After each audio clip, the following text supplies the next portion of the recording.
Hi, my name is Stephen Sindoni. Welcome to another edition of He Walked the Americas.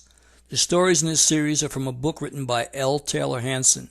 Our story today is entitled The Hopi Snake Priest, which takes place in Arizona. And here is where our story begins. The snake priest of the Hopi stood near the edge of the ancient Walpi and, with folded arms, surveyed the desert below.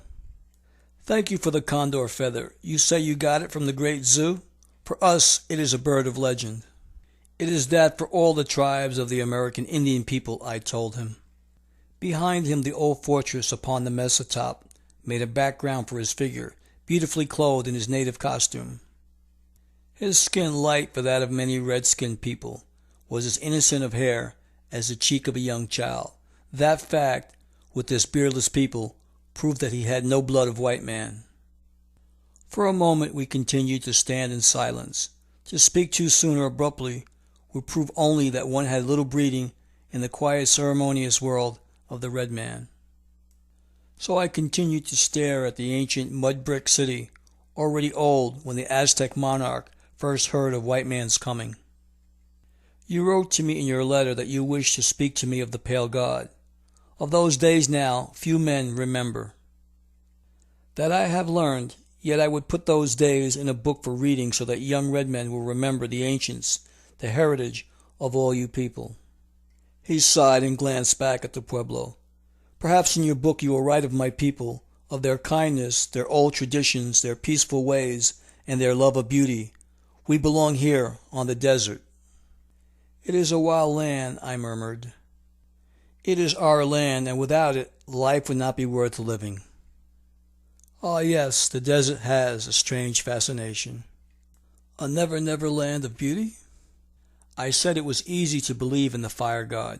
See how he crushed and mauled the mountains, then twisted them up? Even the water holes, cool and turquoise, are not always filled with good water. You can tell by looking for the animal skeletons. "And the heat waves paint strange pictures for the thirsty. Yes, I too know the desert." "You should not have come to us in summer. It is not the time to speak of the ancients, but there are some hints that I can give you. It is well that you move among the nations. Ask the high priest in winter. Perhaps he will not turn his back upon you if he believes that you are honest and do not come to make fun of these stories. And when you yourself walk the broad land, remember that he was here before you. Learn to see his sign when it is carved in the canyons. Learn to know his name when you hear it spoken. Above all, remember that he loved this beauty, for it must have gripped his heart with taloned feathers when, alone in the immensity, he watched the sunrise or the sunset. Remember this when the sun god is painting and you go forth to speak to the people of Tecopa, the healer. Speak of this when you talk to the people, and they will open their hearts to you when they see that your path of life is not crooked, but open and filled with beauty. They will speak and send you away with a blessing. May the Great Spirit walk with you down a life path of beauty, even as I say it now in our ancient language. Lolomi, forever Lolomi. Speak of this, and you speak of the prophet. Speak like this, and you will hear of the prophet."